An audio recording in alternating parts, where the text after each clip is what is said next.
गणानां त्वा गणपतिं हवामहे कविं कवीनामुपमश्रवस्तमम् ज्येष्ठराजं ब्रह्मणस्पत आनशृण्वन्नो दिभिः सेदसादनम् प्रणो देवी सरस्वती वाजेभिर्वाजिनीवती धीनामवित्र्यवतो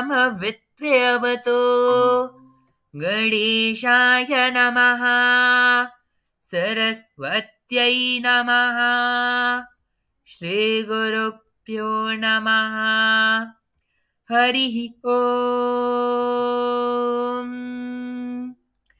ॐ नमो भगवते रुद्राय नमस्ते रुद्रमन्यव उतोत इषवे नमः नमस्ते अस्तु धन्वने बाहुभ्या मुदते नमः यात इषु शिवतमा शिवं बभूवते धनुः शिवा शरव्याया तव तयानो रुद्रमृडया या ते रुद्रशिवा तनूरघोरा पापकाशिने तया नस्तनुवाशन्तमया गिरिशन्ताभिजागशेः यामेषं गिरिशन्तहस्ते बिभर्ष्यस्तवे शिवाङ्गिरित्रतां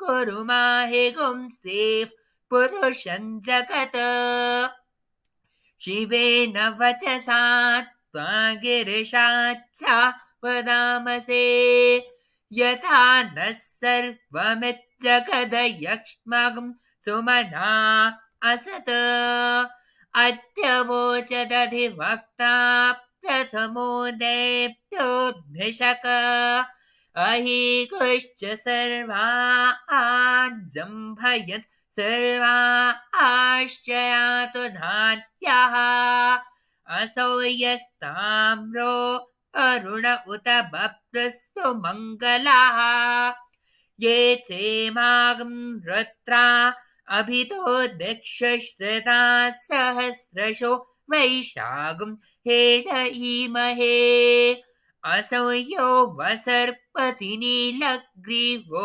विलोहितः उदैनं गोपा अदृशन्न त्रिशन् दुदाहार्यः उदैनं विश्वा भूतानि सदृष्टो निर्णयातिनः नमो अस्तु नीलग्रीवाय सहस्राक्षाय मीढुषे अथो ये अस्य सत्त्वानो हन्तेभ्यो करन्नमः प्रमुञ्च धन्वनस्त्वमुभयोरार्निर्योर्च्यां याश्च ते हस्त इषवः पराता भगवो वपा अवतत्य धनस्त्वं सहस्राक्षशते शुधे निशीर्य शल्यानां मुखा शिवो नः सुमना भवा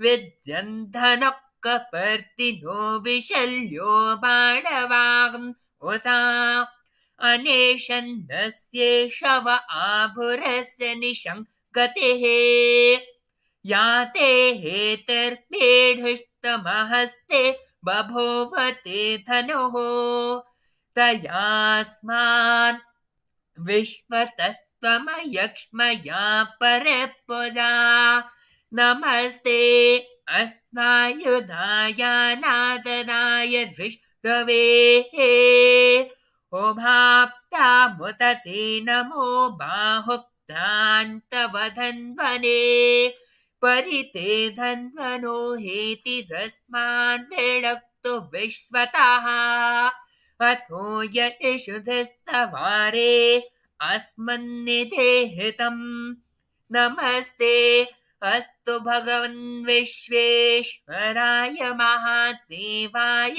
त्र्यम्बकाय त्रिपुरान्तकाय त्रिकाग्निकालाय कालाग्निरुद्राय नीलकण्ठाय मृत्युञ्जयाय सर्वेश्वराय सदाशिवाय श्रीमन्महादेवाय नमः।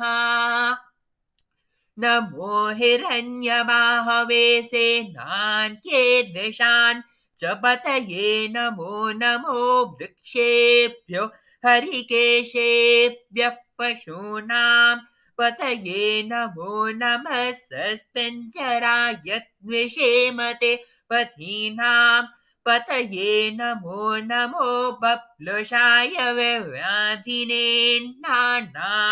पतये नमो नमो हरिकेशायोपवीतिने पुष्टानां पतये नमो नमो भवस्य हेत्यै जगतां पतये नमो नमो रुद्राय तताविने क्षेत्राणां पतये नमो नमः स्तोताय हन्ताय वनानां पतये नमो नमो रोहिताय पतये वृक्षाणां पतये नमो नमो मन्त्रिणे वाणिजाय कक्षाणां पतये नमो नमो भुवन्तये वारिवस्कृता यौषधीनां पतये नमो नम उच्चैर्घोषाय क्रन्दयते पत्तीनां पतये नमो नमः कृत्स्नवीताय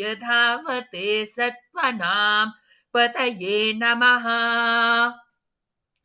नमः सहमानाय निर्व्याधिनाव्याधिनीनां पतये नमो नमः ककुभाय निषङ्गिणे स्तेनानां पतये नमो नमो निषङ्गिण इषुधिमते तस्कराणां पतये नमो नमो वञ्चते परिवञ्चते सायूनां पतये नमो नमो निचेरवे भरचरायारण्यानां पतये नमो नमः श्रीकाव्येभ्यो जघांसद्भ्यो मुष्णदां पतये नमो नमो सिमद्भ्यो नक्तञ्चरद्भ्यः प्रकृन्तानां पतये नमो नम उष्णीषिणे गिरचराय कुलुञ्चानां पतये नमो नम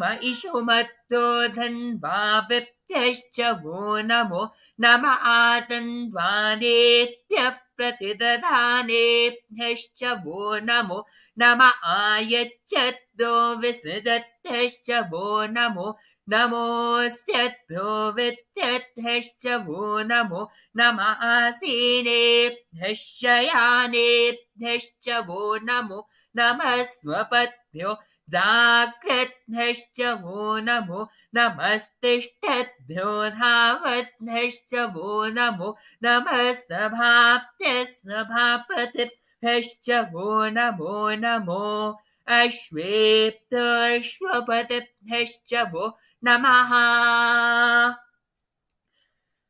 नम आव्याधिनेभ्यो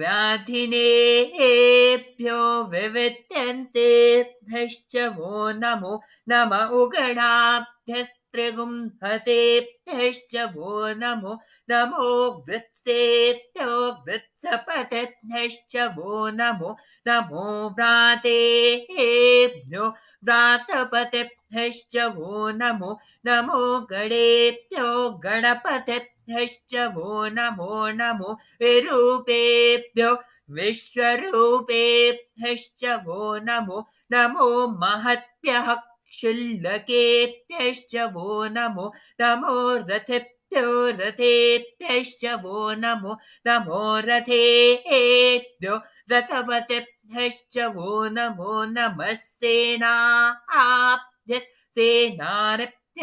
वो नमो नमः क्षत्रिभ्यः संग्रहीतृभ्यश्च वो नमो नमस्तक्षभ्यो रथकारेभ्यश्च वो नमो नमः कुलालेभ्यः कर्मारेभ्यश्च वो नमः पुञ्जिष्टेभ्यो निषादेभ्यश्च वो नम इषुकृत्यो धन्वकृत्यश्च वो नमो मृगयुक्तेश्वरेभ्यश्च वो नमश्वभ्यश्वपतिभ्यश्च वो नमः नमो भवाय च रत्नाय च नमः शिवाय च पशुपतये च नमो नीलदेवाय च शितिकण्ठाय च नमः कपर्दिने च प्युक्तकेशाय च नमः सहस्राक्षाय च शतधन्वरे च नमो गिरिशाय च शिपिविष्टाय च नमो मीनष्टमाय चेषुमते च नमो म्रस्वाय च वामनाय च नमो बृहते च वर्ष्येयसे च नमो वृद्धाय च संवित्वने च नमो अग्नेयाय च प्रथमाय च नमः आशवेजाजराय च नमः शीक्रियाय च शेप्याय च नमः ऊर्ध्याय चावस्मन्याय च नमः स्रोतस्याय च द्वेप्याय च नमो ज्येष्ठाय च कनिष्ठाय च नमः पूर्वजाय चापरजाय च नमो मध्यमाय चापगल्भाय च नमो जघन्याय च बुत्न्याय च नमः सोप्ताय च प्रतिसर्याय च नमो याम्याय च क्षेम्नाय च नमः उर्वर्याय च खल्याय च नमः श्लोक्याय चावसान्याय च नमो वन्याय च कक्ष्याय च नमः श्रवाय च प्रतिष्णवाय च नमः आशुषेणाय चाशरथाय च नमः शूराय चाभिन्दते च नमो वर्मिणे च वरुथिने च नमो बिल्मिने च कवचिने च नमः श्रुताय च श्रुतसेनाय च नमो दुन्दुभ्याय चाहनन्याय च नमो कृष्णवे च प्रमृषाय च नमो दूताय च प्रहिताय च नमो निषङ्गिणे चेषुधिमते च नमस्तीक्ष्णेशवे सायुधिने च नमः स्वायुधाय च सुधन्वने च नमस्कृत्याय च पत्याय च नमः काट्याय च दीप्त्याय च नमः सूत्याय च सरस्याय च नमो नाद्याय च वैशन्ताय च नमः कोप्ताय च वट्टाय च नमो वर्षाय च वर्षाय च नमो मेघ्याय च विद्युत्याय च नमः ईद्रियाय च तप्ताय च नमो वात्याय च रेश्मियाय च नमो वास्तव्याय च वास्नुपाय च ॐ हर हर हर हर ॐ नमः सोमाय च रुद्राय च नमः ताम्राय चारुणाय च नमः शृङ्गाय च पशुपतये च नमः उग्राय च भीमाय च नमो अग्रे वधाय च दूरे वधाय च नमो हन्त्रे च हनीयसे च नमो वृक्षेभ्यो हरिकेशेभ्यो नमस्ताराय नमः शम्भवे तमयो भवे च नमः शङ्कराय च मयस्कराय च नमः शिवाय च शिवतराय च नमः तीर्थाय च कोल्याय च नमः पार्याय च वार्याय च नमः प्रतरणाय चोतरणाय च नमः आत्तार्याय च लात्याय च नमः षष्ट्याय च फेन्याय च नमः सिकत्ताय च प्रभायाय च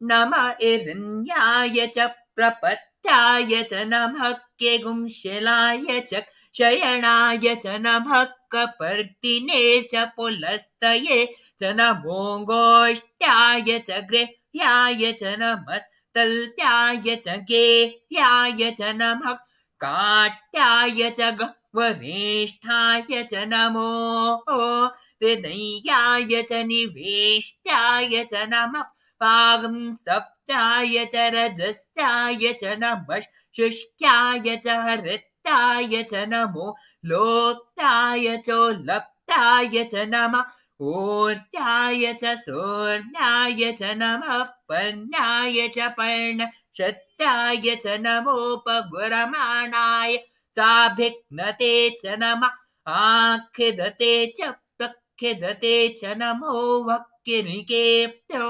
देवानागं हृदयेभ्यो नमो विक्षेणकेभ्यो नमो विचिन्वत्केभ्यो नम आनर्हतेभ्यो नम आमिवत्केभ्यः द्राप्ये अन्धसस्पते दरिद्रन्नीललोहिता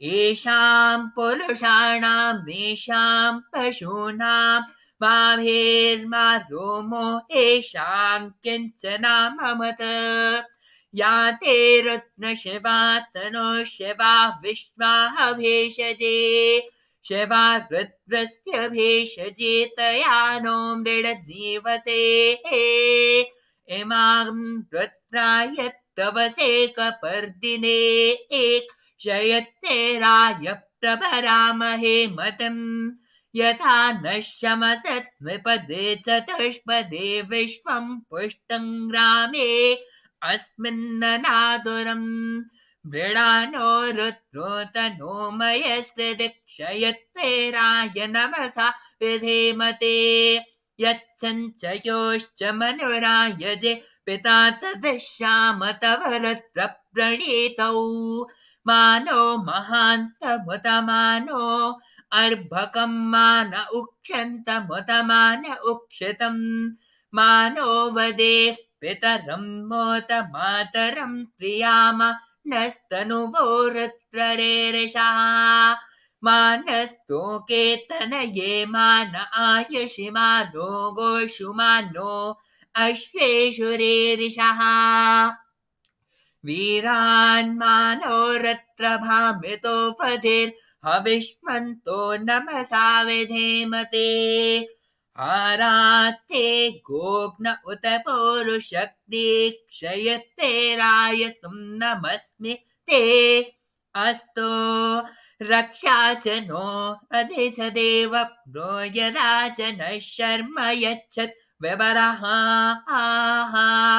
स्तुहि श्रुतं कर्त सदैयुवानं मृगन्न भीममुपहत्नु मुग्धम् मृडा चरित्रे रुद्रस्तवानो अन्यन्ते अस्मन्निवपन्तु सेनाः परिणो रुद्रस्य हेतर्तिडक्तु परिद्वेषस्य दुर्मति यघायोः अवस्थिरा मगवध्यस्तनुष्वमेतस्तोकायतनया यमृडया मेढस्तमशिवतमशिवो न सुमना भवा परमे वृक्ष आयुधं निधाय कृत्स्नं वसान आचर पिनाकं बिभ्रदाकये विकृत विलोहित नमस्ते अस्त भगवः यास्ते सहस्रगुं हेतयोन्नमस्मन्निवपन्तुताः सहस्राणि सहस्रदा बाहुवोस्तव हेतयः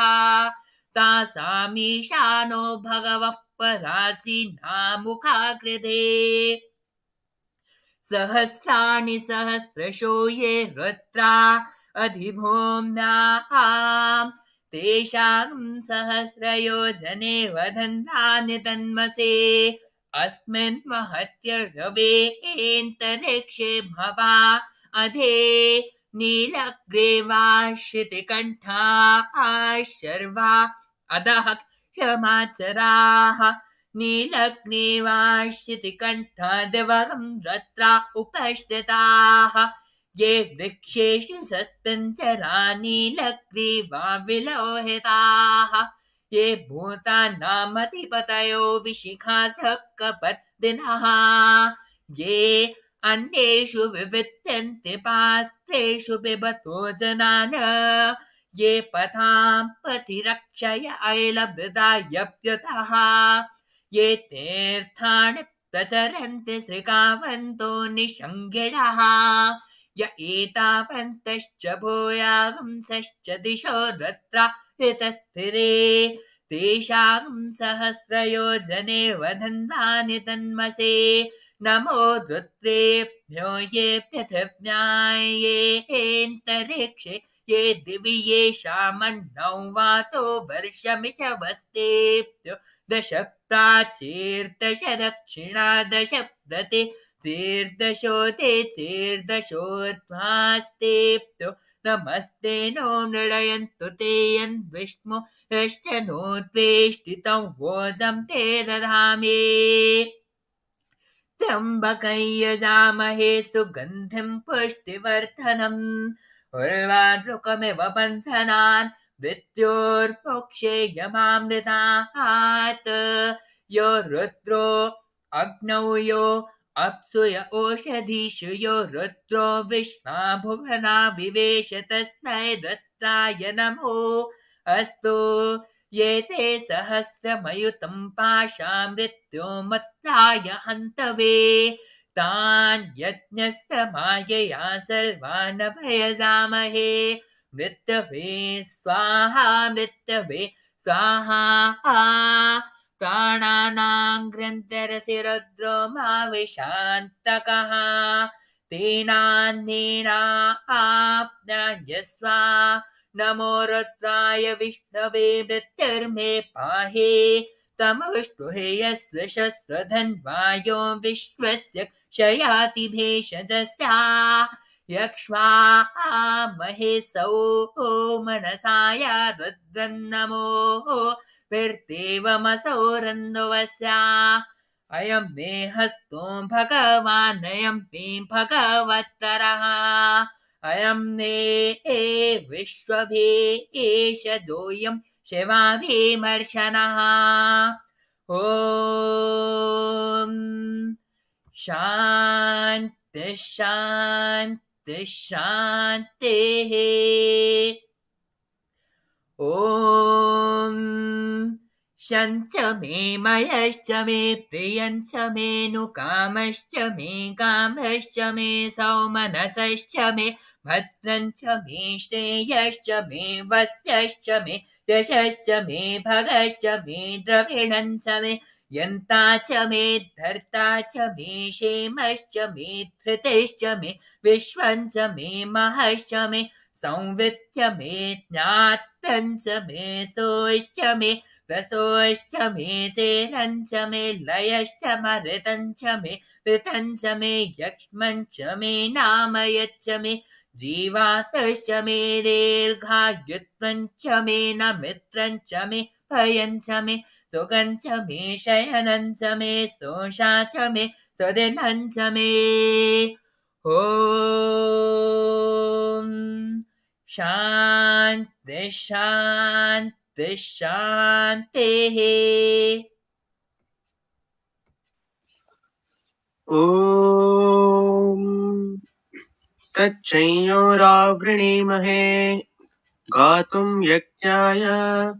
गातुं यज्ञपतये देवी स्वस्तिरस्तु नः स्वस्तिर्मानुषेभ्यः ऊर्ध्वं जिगातु भेषजं शन्नो अस्तु द्विपदे शञ्चतुष्पदे ॐ शान्ति शान्ति शान्ति सहस्रशीर्षा पुरुषः सहस्राक्षः सहस्रपात् स भूमिं विश्वतो वृत्वा अत्यतिष्ठत् दशाङ्गुलम् पुरुष एवेदगुं सर्वम् यद्भूतं यच्च भव्यम् उतामृतत्वस्येषानः यदन्नेनातिरोहते एतावानस्य महिमा अतो ज्यायागुश्च पूरुषः पादोऽस्य विश्वभूतानि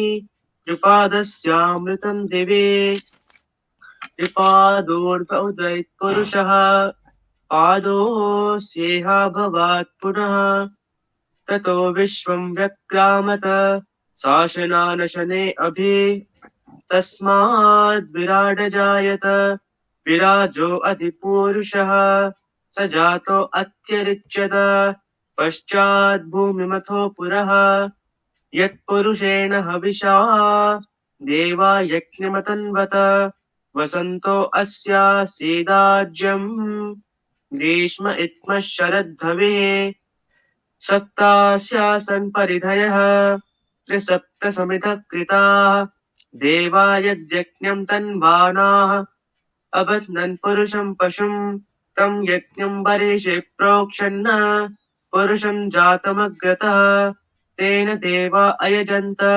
साध्यार्षयश्च ये तस्माद् यज्ञात् सर्वहुतः संवृतं पृषदाज्यं पशुगुस्तागुश्चक्रे वायव्यान् आरण्यान् ग्राम्याश्च ये तस्माद् यज्ञात् सर्वहुतः ऋचः सामानि जज्ञिरे छन्दागुंसि जज्ञिरे तस्मात् यजुस्तस्मादजायत तस्मादश्वा अजायन्त ये केचोभयादतः गावोह जज्ञिरे तस्मात् जाता अजावयः यत्पुरुषं व्यददुः कतिधा व्यकल्पयन् मुखं किमस्य कौ बाहु कावूरूपादावुच्येते ब्राह्मणो सुमुखमासे बाहुराजन्यकृतः ऊरु तदस्य यद्वैश्यः पत्प्रागुं शूद्रो अजायत चन्द्रमा मनसो जातः चक्षुः सूर्यो अजायत मुखादिन्द्रश्चाग्निश्च प्राणाद्वायुरजायत नाभ्या आसीदन्तरिक्षम् शेष्णौ द्यौ समवर्तत पत्रां भूमिर्दिशश्रोत्रात् तथा लोकागुम् अकल्पयन् वेदाहमेतं पुरुषं महान्तम् आदित्यवर्णं तमसस्तु पारे सर्वाणि रूपाणि विचित्य धीरः नामानि कृत्वाभिवदन् यदास्ते धाता पुरस्ताद्यमुदा जहार शक्रप्रविद्वान् प्रदिशश्च तस्प्रः तमेवं विद्वानमृत इह भवति नान्यपन्था अयनाय विद्यते यज्ञेन यज्ञमेजन्त देवाः तानि धर्माणि प्रथमान्यासन् ते हनाकं महिमानः सचन्ते यत्र पूर्वे साध्याः सन्ति देवाः अभ्यसम्भूतपृथिव्यैरसाच्च विश्वकर्मणः समवर्ततादि तस्य त्वष्टा विदधद्रूपमेते तत्पुरुषस्य विश्वमाजानमग्रे वेदाहमेतं पुरुषं महान्तम् आदित्यवर्णं तमसः परस्तात् तमेवं विद्वानृतय भवति नान्यपन्था विद्यते नाय प्रजापतिश्चरति गर्भे अन्तः अजायमानो बहुधा विजायते तस्य धीरा परिजानन्ति योनिम् मरीचीनां पदमिच्छन्ति वेदसः यो देवेभ्य आतपते यो देवानां पुरोहितः पूर्वो यो देवेभ्यो जातः नमो रुचाय ब्राह्मये रुचं ब्राह्मं जनयन्तः देवा अग्रे तदब्रुवन् यस्त्वैवं ब्राह्मणो विद्यात् तस्य देवा असन्वशे ह्रीश्चते लक्ष्मीश्च पत्न्यौ अहोरात्रे पार्श्वे नक्षत्राणि रूपम् अश्विनो व्याप्तम् इष्टं मनिषाण अमुं मनिषाण सर्वं मनिषाण तच्छंयोरावृणीमहे गातुं यज्ञाय गातुं यज्ञपतये दैवे स्वस्तिरस्तु नः स्वस्तिर्मानुषेभ्यः ऊर्ध्वं जिगातु भेषजम् शन्नो अस्तु द्विपदे चतुष्पदे ॐ शान्ति शान्ति शान्तिः ॐ अत्रिणात्वा कृमे हन्मे कण्वेन जमदग्निना विश्वावसोर्ब्रह्मणा हतः कृमेणागुं राजा अप्येषागुस्थपतिर्हतः अथो माता अथो पिता अथो स्थूरा अथो क्षुद्रा अथो कृष्ण अथो श्वेता अथो आशातिका हता श्वेताभिः सह सर्वे हताः आहरावद्य श्रितस्य हविषो यथा तत्सत्यम् यमस्य जम्भयोः आदधामि तथा हि तत् खन्पन्नसे ॐ शान्ति शान्ति शान्तिः ॐ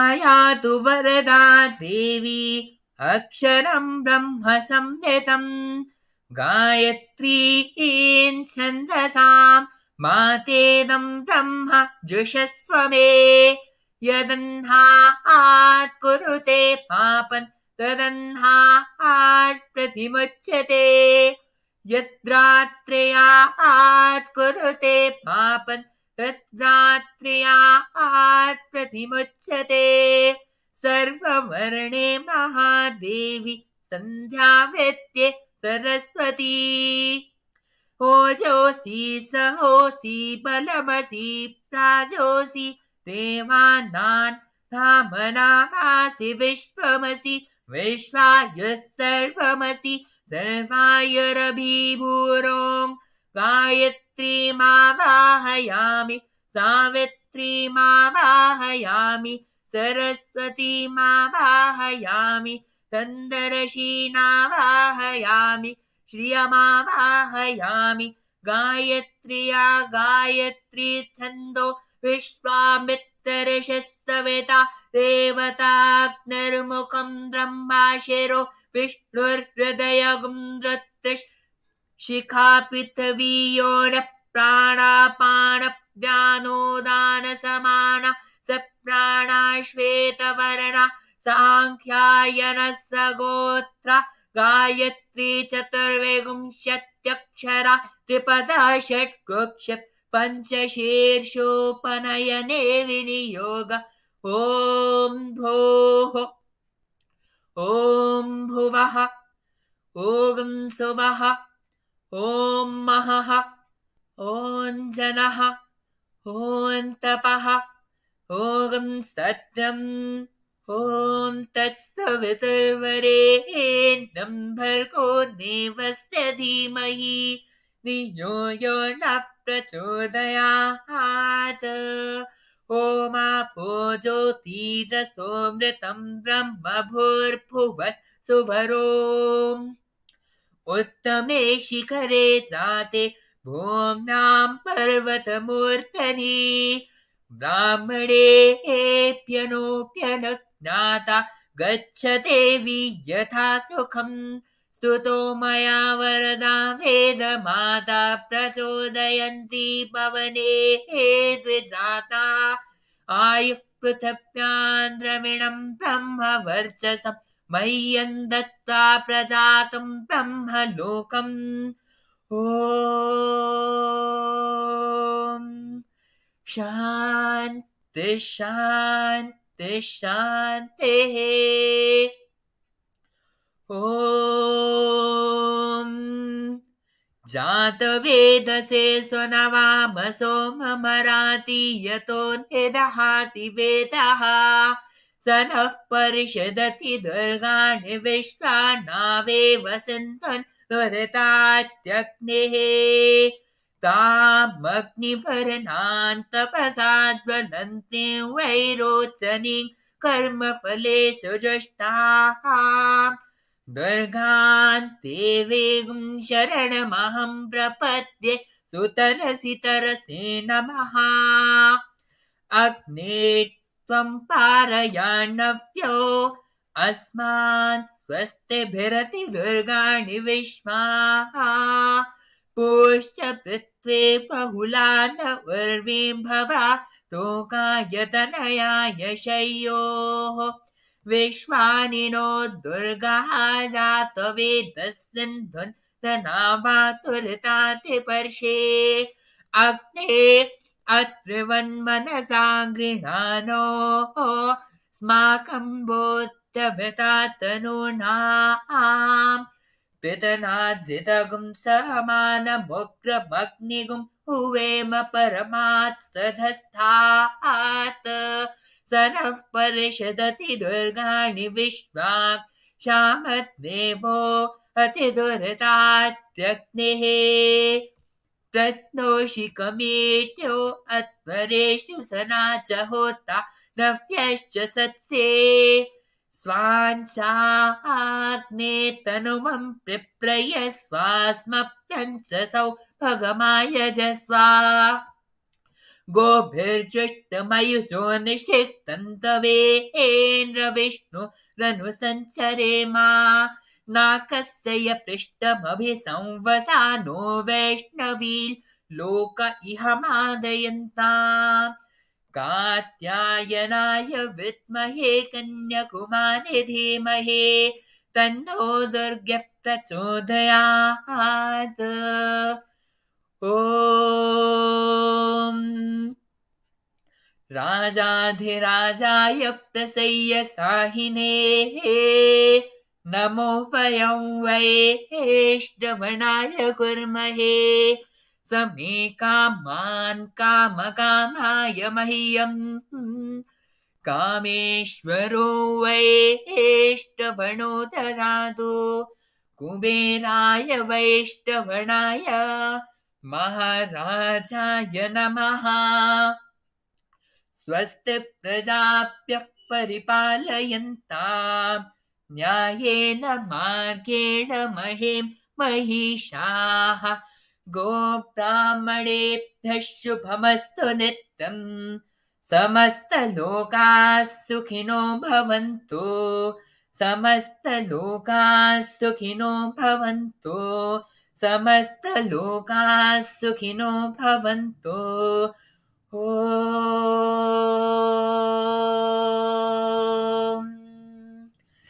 शान्ति शान्ति शान्तिः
चंद्रलेखा आंटी साई राम।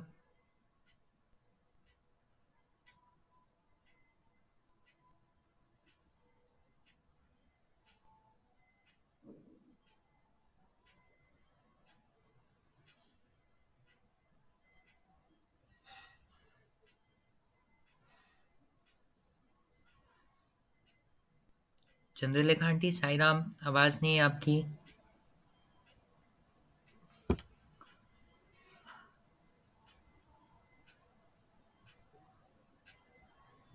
अच्छा, आप देखो आ रही है। हाँ जी हाँ जी हाँ जी। स्पीकर ही नहीं ऑन किया।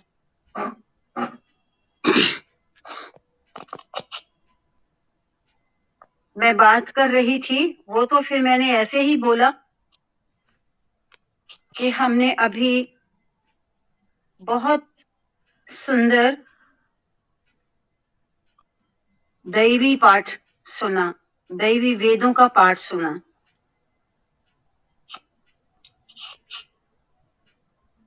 ये दैवी इसलिए, ये डिवाइन इसलिए है क्योंकि ये दैवी वाक है।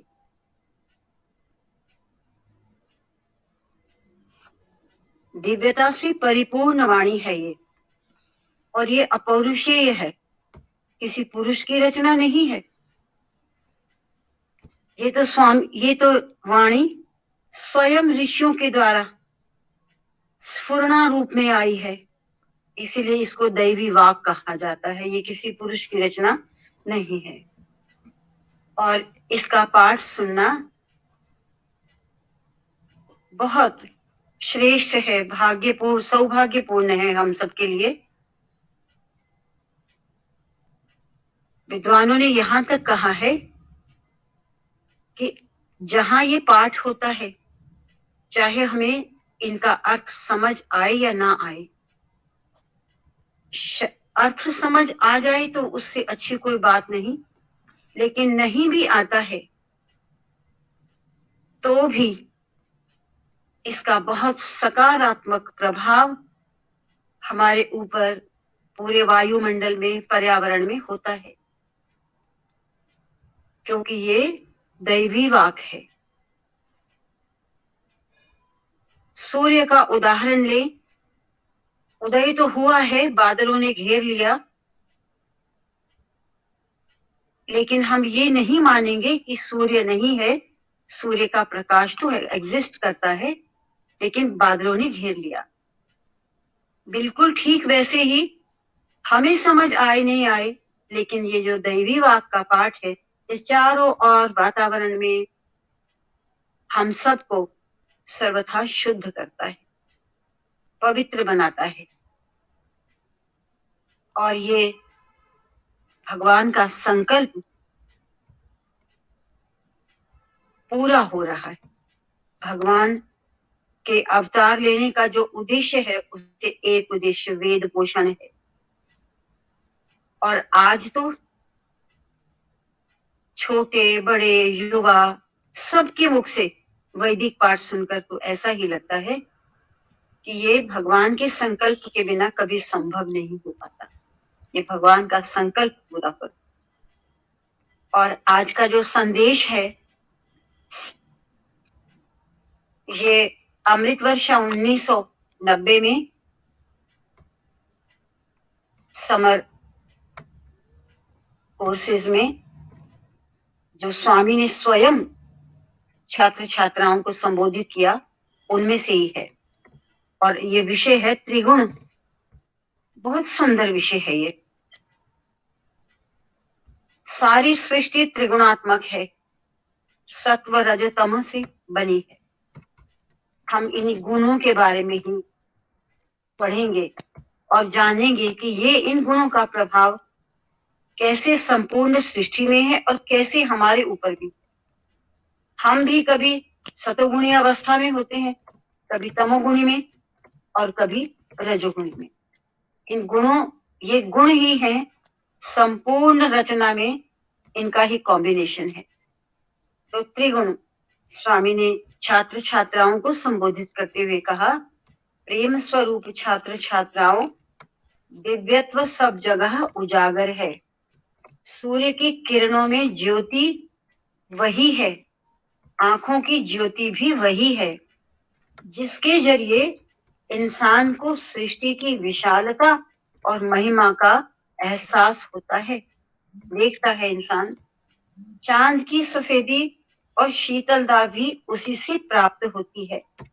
ये विश्व समय की तिहरी प्रकृति भूत, वर्तमान और भविष्य पर आधारित है तथा त्रिदेव ब्रह्मा विष्णु महेश इसका पोषण करते हैं।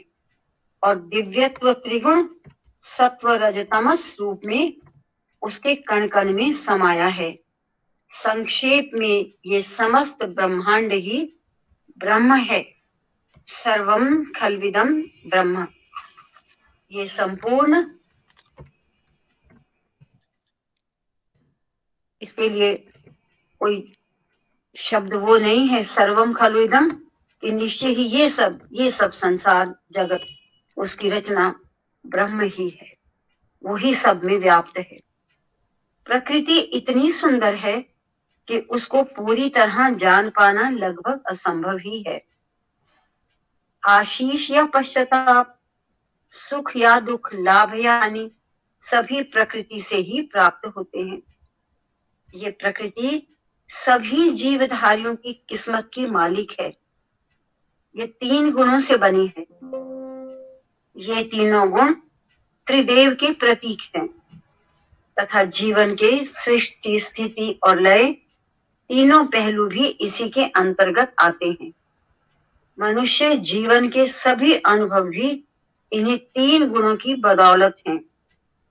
इंसान को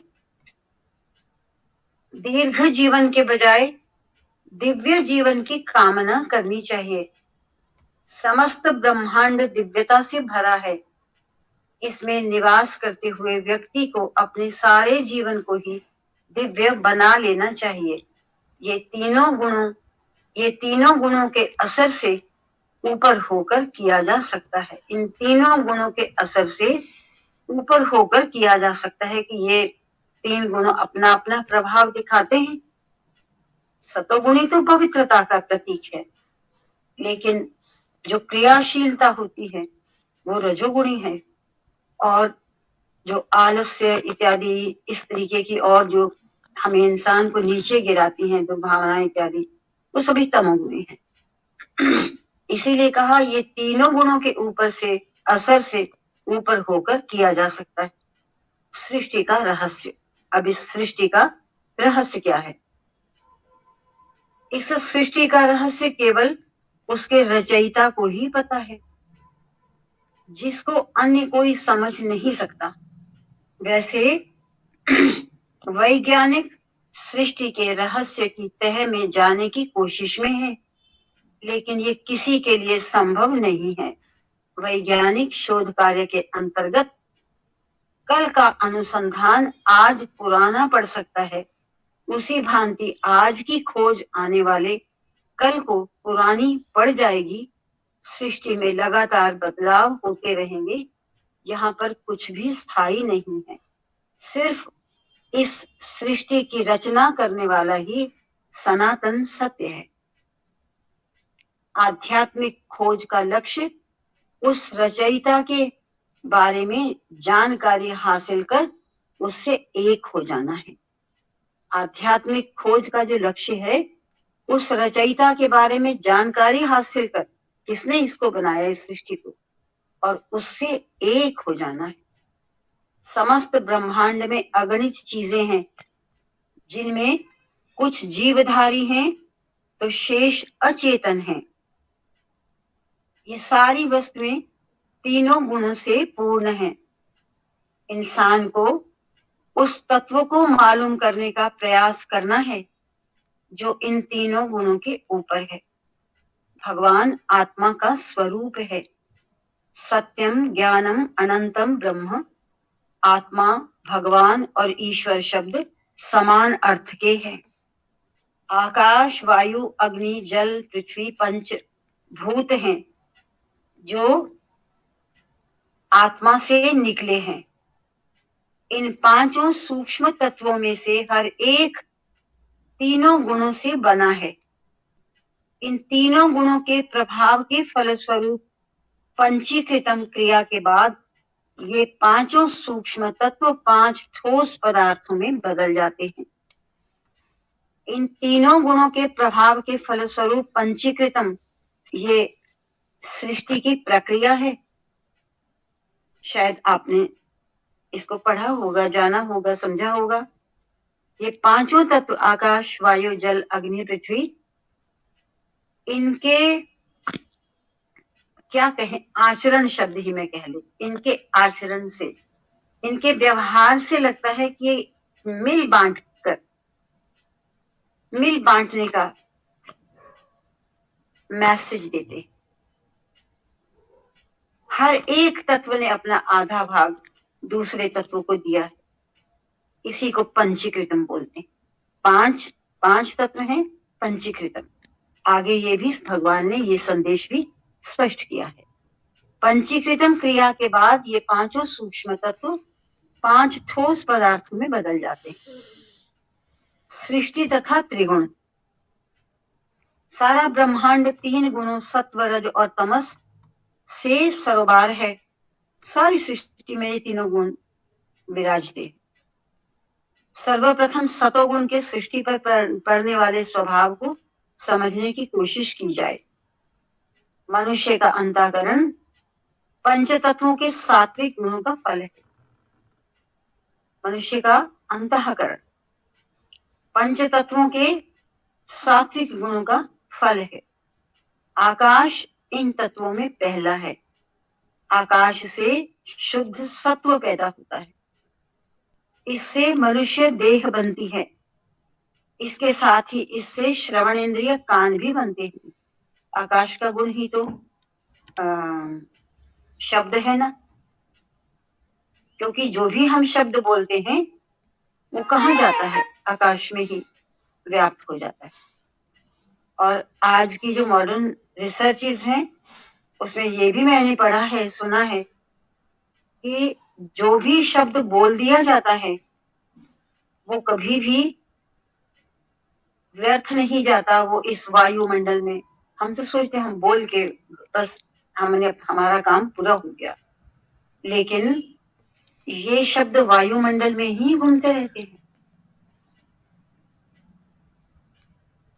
और शब्द को अक्षर भी कहा है ना, तो अक्षर शब्द का अर्थ होता है न क्षरती थी अक्षरः। अक्षर शब्द भगवान के लिए भी प्रयुक्त होता है। जिसका विनाश नहीं होता, जो कभी समाप्त नहीं होता, वो अक्षर है। तो इसीलिए आकाश का जो गुण है वो शब्द है। और इसीलिए नीचे नीचे आते हुए अगर इस पर विचार किया जाए तो हमेशा सुंदर सार्थक सकारात्मक शब्दों का ही प्रयोग करना चाहिए, क्योंकि इनका प्रभाव हर एक पर पड़ता है, सकारात्मक प्रभाव होता है। और इसीलिए अगर हम अच्छा मधुर बोलते हैं तो चारों ओर सकारात्मकता आती है। यही रीजन। तो आकाश इन तत्वों में पहला तत्व है। आकाश से शुद्ध सत्व पैदा होता है और इससे मनुष्य देह बनती है। और इसके साथ ही इससे श्रवण इंद्रिय कान भी बनता है। वायु दूसरा तत्व है जिसके आंशिक अंश से, जिसके सात्विक अंश से मनुष्य की त्वचा बनती है। वायु का गुण स्पर्श है ना, त्वचा बनती है इससे। और त्वचा देखो, त्वचा में सेंसेशन कितनी है। कोई मच्छर काट जाए, मक्खी की बैठ जाए, एकदम से त्वचा रिएक्ट करती है कि कुछ काटा या कुछ आभास हुआ। तो दूसरा वायु तत्व है जिसके सात्विक अंश से मनुष्य की त्वचा बनती है। अग्नि तीसरा तत्व है जिसके सात्विक गुण के फल स्वरूप आंख का निर्माण होता है। और चौथा तत्व जल के सात्विक अंग से जीभ बनती है। नाक अंतिम तत्व पृथ्वी के सात्विक गुण का फल है। इस प्रकार इन पांचों, विचार करेंगे फिर दोबारा से, इन पर तो होना ही चाहिए। और इस प्रकार इन 5 तत्वों के सात्विक गुणों से शब्द, स्पर्श, रूप, रस और गंध सूंघना की क्षमता बनती है। आकाश का गुण तो शब्द हो गया, और त्वचा का, और जो दूसरा वायु का स्पर्श हो गया, और तीसरा रस है आकाश वायु, और अग्नि। इन सभी पांचों जो ये तत्व हैं, इनके 5 गुण हैं। और मनुष्य को ये पांचों क्षमताएं 5 अलग अलग मूल तत्वों से प्राप्त होती हैं। ये हर मनुष्य में एकदम अलग रहकर ही कार्य करती है। आकाश तत्व का प्रतीक शब्द है। जिसका माध्यम कान ज्ञानेंद्रिय है। कान सुनने के अतिरिक्त कोई दूसरा काम नहीं कर सकता। इसी तरह त्वचा केवल स्पर्श छूने का अनुभव कर सकती है। इसका संबंध वायु तत्व से होता है। इससे कोई दूसरा कार्य नहीं होता। और आंख का संबंध अग्नि से है। ये देखने के अलावा अन्य कुछ नहीं कर सकती। और जीभ जल तत्व की प्रतिनिधि है, केवल स्वाद ले सकती है। और पृथ्वी तत्व की प्रतीक नाक है, जो केवल सूंघने का काम करती है। इस तरह प्रत्येक ज्ञानेंद्रिय का कार्य उससे संबंधित तत्व का प्रतीक है। समझनी चाहिए ये बातें, विचार भी करना चाहिए कैसे भगवान ने सृष्टि उत्पन्न की है और कैसे इन 5 आकाश वायु जल अग्नि पृथ्वी, इन 5 तत्वों से हमारा संबंध है।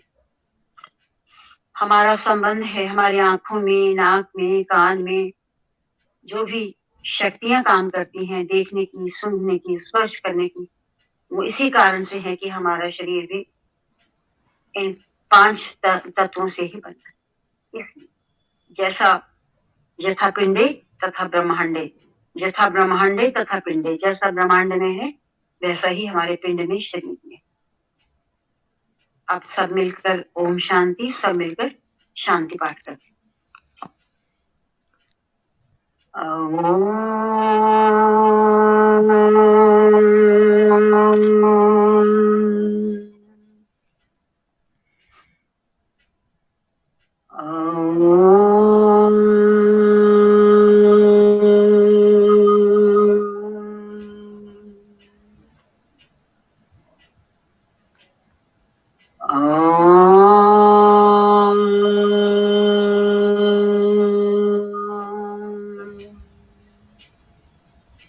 शांति शांति शांति। समस्त लोकाः सुखिनो भवन्तु, समस्त लोकाः सुखिनो भवन्तु, समस्त लोकाः सुखिनो भवन्तु। ओम शांति शांति शांति। जय बोलो भगवान श्री सत्य साई बाबा जी की जय।